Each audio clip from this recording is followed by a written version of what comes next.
back in my childhood days, I started coming to, back at that time, Knoxville Municipal Stadium. It was not named Bill Meyer until, we'll say 58, about that era. So it was an Knoxville Municipal Stadium, brand new, 1954. This was back in the days when the major leagues broke spring training camp, and they were all in Florida at that time. They would periodically stop at certain towns and play an exhibition game. So I came in the stadium, and I was standing in a gravel area between the grandstands and the first base bleachers, and I could hear somebody come up beside of me, and I looked around, and I didn't know. I believe he's a player, and I had my autograph book, and I handed him, meekly as a 7-year-old, said, "Could I have your autograph?" And he didn't say a word. He just took the book and signed it and turned around and walked off. And I thought, well, I can't wait to see who this is. And it was Gene Woodling. Gene Woodling, who was the left fielder for the Yankees. You had Woodling on the left, Mantle in center, and Hank Bauer in right. 1957, I think I'm right on that. The Smokies had a player named Steve Dalkowski, and he was a left-hander, 5'11", 170 pounds. And he was notoriously fast. Ted Williams came up to face him during spring training, and he struck Ted Williams out.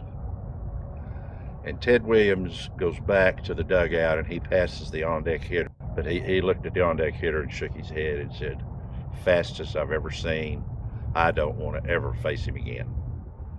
And it was estimated, this is for radar guns, you got to remember, it was estimated, some people said 108, 110, and I've seen some 113, 115, but he was unhittable. He'd strike out 20 batters and walk 22. He was just, so unpredictable. He just did not control. Yeah, I think the Bull Durham is roughly based around him. Yeah, as a pitcher. Once in a lifetime character. I mean, there's been nobody that's approached that. Even though there's some pitchers now hitting 100, 102, but they've got control. I mean, who'd want to step in and face him as wild as he was? Denny McLain pitched here. Of course, he's the last 30 game and probably forever the last 30 game winner. Denny McLain pitched here. Mickey Lolich pitched here. Bill Freehand. Earl Weaver. Now, a lot of people don't know that.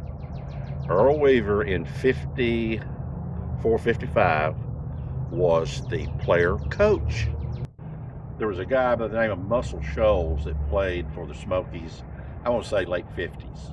I think he was only here 1 year. He was a first baseman, a big burly guy that hit a lot of home runs. And one game, which I wasn't here, I wish I had been, he hit the home run off that water tower behind left center, and that's probably a good 520, whatever, but he rattled the water tower. And of course, we were so fortunate here to having so many major league players come through.